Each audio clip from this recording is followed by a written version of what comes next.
केवल और केवल 30 दिन रह गए हैं आपके बोर्ड एग्जाम्स में, और अगर अभी भी कुछ नहीं पढ़ा है तो मतलब क्या कर रहे हो? कब पढ़ोगे? कब? अगर तुम उन मैराथन्स का वेट कर रहे हो, तो अगर तुम्हें कॉन्सेप्ट ही नहीं पता तो तुम उन क्वेश्चंस को भी कैसे ही कर लोगे? I don't understand this thing.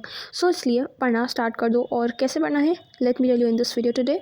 सबसे पहले अभी मेन प्रायोरिटी रखो कि जो चैप्टर्स बिल्कुल भी नहीं पढ़े, जिनमें पता ही नहीं है क्या है उस चैप्टर में, उनको सबसे पहले वन शॉट देख के खत्म करो। अब कोई भी 8-8 घंटे 10-10 घंटे के लेक्चर्स देखने का टाइम नहीं है। So go for a good 1 to 2 hour का वन शॉट।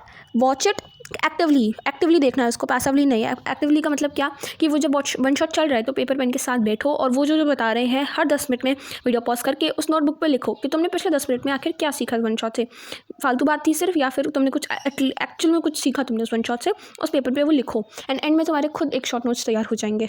और अगर कोई बैच ले रखा है तो हर एक बैच में नोट्स आपको प्रोवाइड किए ही जाते हैं, तो अभी नोट्स बनाने का टाइम नहीं है, प्लीज़ रुक जाओ। सच बताऊँ तो मैंने खुद ही मिस्टेक कर दी थी अभी कि मैं कुछ दिन से पहले से मैं हिस्ट्री के सबसे बड़े चैप्टर प्रिंट कर के नोट्स बनाने बैठ रही थी, बट आई रियलाइज कि अब इसका सच में टाइम नहीं है। सो जो तुमने अगर बैच लिया उसमें नोट्स प्रोवाइड किए हैं तो उनसे पढ़ो। एक बार तुमने चैप्टर पढ़ लिया, एनसीईआरटी रीडिंग कर ली, बट अब तुम उन शॉर्ट नोट्स पे रिलाई कर सकते हो जो तुम्हें प्रोवाइड किए गए हैं बाय समवन एल्स। और अगर बैच नहीं दिया है तो भाई इतने सारे यूट्यूब पे रिसोर्सेज हैं, ऑनलाइन भी रिसोर्सेज हैं, गूगल पे यूट्यूब पे जाओ छानो। और अगर और भी तुम्हें रिसोर्सेज चाहिए तो मैंने इस वाली वीडियो में अपने बहुत सारे फ्री रिसोर्सेज शेयर किए हैं, go on that.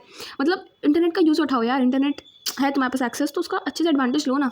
One shot देख लिया, शॉर्ट नोट्स पे एक तरह से बना भी लिए, जो समझा था एक्टिवली देख के शॉर्ट नोट्स भी बन गए। अब क्या करना है, अब जो है आपको सिर्फ क्वेश्चन पे फोकस करना है। सबसे पहले एनसीईआरटी साइंस में जैसे वन शॉट देखा, एनसीईआरटी खोलो और उसको गो थ्रू करो कि एक एक हेडिंग देखो कि इस हेडिंग में मैंने जो वन शॉट देखा मुझे क्या क्या, अगर एग्जाम में आ गया तो मैं क्या क्या पॉइंट्स लिखूंगी। वन शॉट देखने के बाद तुम इतनी तो कैपेबल हो जाओगे कि तुम हर एक टॉपिक को अपने ओन वर्ड्स में 5 से 6 पॉइंट में एक्सप्लेन कर सकते हो। मान लो तुम बायो का चैप्टर पढ़े लाइफ प्रोसेस, तो तुमने वन शॉट देखा, उसके बाद तुम अपनी एनसीईआरटी खोलो एंड एक एक heading, for example life process, तो तुम क्या डेफिनेशन दे पा रहे हो, व्हाट आर लाइफ प्रोसेसेस, वो एसेंशियल बेसिक एक्टिविटीज़ जो हमें सस्टेन करने के लिए लाइफ ज़रूरी है। तो ऐसे तुम क्या अपने वर्ड्स में कुछ एक्सप्लेन कर पा रहे हो। अगर न्यूट्रिशन है तो न्यूट्रिशन क्या होता है, लीवर क्या कौन सा कर, तो मतलब बेसिकली तुम्हें एनसीईआरटी खोलनी है और हर एक हेडिंग को अपने ओन वर्ड्स में, मन में ही लिखना नहीं है, मन में एक्सप्लेन करो। अगर तुम हाँ कॉन्फिडेंट हो कि हाँ मैं कर लूँगा तो ठीक है, नहीं तो कॉन्फिडेंट नहीं तो एक बार लिख के भी देख लेना कि तुम कर पा रहे हो या नहीं। और हर डायग्राम का बायोमेटाइग्राम्स, केमिस्ट्री में क्वेश्चंस और फिजिक्स में जो एग्जाम्पल्स दिए होते हैं एनसीईआरटी की बुक में बीच बीच में, उसको सॉल्व कर लेना। और बाकी बायो केमिस्ट्री में उनको एक बार देख लेना।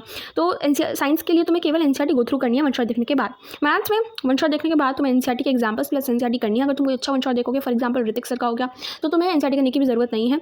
बट फिर भी अब तुम्हें लगता है कि एनसीईआरटी कर लेनी चाहिए फॉर एक्स्ट्रा कॉन्फिडेंस, तो तुम वन शॉट देखने के बाद एक बार एनसीईआरटी के एग्जाम्पल्स प्लस एनसीईआरटी की सारी एक्सरसाइजेस कर सकते हो, वो कर ली। अब मैथ्स में ये हो गया। एंड देन एसएसटी में जैसे तुम वन शॉट देख लो, उसके बाद तुम्हें ऑनलाइन जो शॉर्ट नोट्स हैं सिर्फ उन्हीं को पढ़ना है। एनसीईआरटी की रीडिंग करने का सच बताऊं तो अभी टाइम नहीं है, बट कुछ चैप्टर्स हैं जिनकी तुम एनसीईआरटी रीडिंग कर सकते हो अगर तुम्हें लगे कि हाँ मैं कर सकता हूँ तो। सो एनसीईआरटी रीडिंग अगर कर लोगे एसएसटी में तो बहुत ज़्यादा बढ़िया है, नहीं तो नोट्स से भी पढ़ सकते हो जो कि तुम्हें ऑनलाइन फ्री में मिल जाएंगे। इंग्लिश में Anurag sir from PW, dear sir, creative learning, Kriti di from creative learning, ये कुछ टीचर्स हैं जो बहुत ज़्यादा बढ़िया हैं, तो तुम इनके लेक्चर्स देख सकते हो। उसके बाद अगर तुम्हें लगता है तुम्हारे पास टाइम है तो तुम एनसीईआरटी रीडिंग कर सकते हो, नहीं तो डायरेक्ट पीवाईक्यूज पे जाके इंग्लिश के क्वेश्चंस लिखने स्टार्ट करो। दिस इज द टाइम जब तुम्हें राइटिंग प्रैक्टिस करनी है। अब कोई कल नहीं बचा, अब तो बचा ही नहीं, अब टाइम ही नहीं है, तुम्हें जो करना है अभी करना है।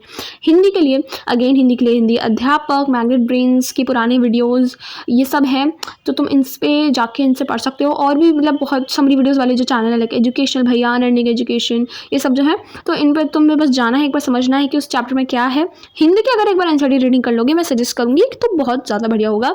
एंड हिंदी में भी अगेन राइटिंग प्रैक्टिस करनी बहुत ज़्यादा ज़रूरी है। 5 फरवरी से पहले ये सारे काम कंप्लीट कर लेना। मतलब 5 फरवरी में तुम्हें बहुत ज़्यादा टाइम दे रही हूँ, बट फिर भी तब तक कर लेना। एंड देन उसके बाद 10 फरवरी तक तुम्हें केवल सैम्पल पेपर्स लगाने हैं हर सब्जेक्ट का। एटलीस्ट तुम्हें 2 सैम्पल पेपर लगाने ही चाहिए हर सब्जेक्ट के एग्ज़ाम से पहले। तो 2 सैम्पल पेपर, रिविज़न तुम्हें कंटिन्यूसली करती रहनी है हर चैप्टर की, नहीं तो तुम फिर से भूल जाओगे सब कुछ। Sample paper, revision and PYQs पे फोकस करना है। एंड उसके बाद 5 फरवरी के बाद तुम ये करोगे 10 फरवरी तक, और 10 फरवरी से तुम स्टार्ट करोगे अपने मैथ्स की तगड़े लेवल वाली प्रिपरेशन, जिसकी मैं अलग से तुम्हें एकदम अच्छी वाली स्ट्रैटेजी प्रोवाइड करूँगी। अपनी भी स्ट्रैटेजी बताऊँगी कि मैं कैसे प्रिपेयर करने वाली हूँ। सो या गाइज, ये थी स्ट्रैटेजी। अब प्लीज़ पढ़ने लग जाओ। मतलब मैं भी अब एटलीस्ट सच बताऊँ तो मैंने भी पढ़ना स्टार्ट कर दिया है। अब मैं भी आराम से मतलब 6 से 7 घंटे पढ़ रही हूँ, बट अभी हमें और मेहनत करने की ज़रूरत है, इससे भी कुछ नहीं होगा। और मैंने भी खुद में अपनी मिस्टेक्स बताऊँ तो मैंने पूरे साल जैसे मैथ्स में बहुत ही कम क्वेश्चन प्रैक्टिस किया। मैथ्स को मैंने हमेशा निगलेक्ट किया सच बताऊँ तो पूरे साल, कि ये सोच के कि मैं तो मैथ्स कर ही लूँगी, बिकॉज अभी तक मैथ्स में 9th तक मैं काफ़ी अच्छी थी, बट क्या पता 10th में मुझे झटका मिल जाए, मेरा ओवर कॉन्फिडेंस थप से नीचे आके गिरे। सो इसलिए अब जनवरी के महीने में मैंने मैथ्स पे भी फोकस करना स्टार्ट कर दिया है। और PYQ सबसे ज़्यादा इम्पॉर्टेंट है, जो मैं तुम्हें इस वीडियो के डिस्क्रिप्शन में प्रोवाइड कर दूँगी। So check that out and bye bye.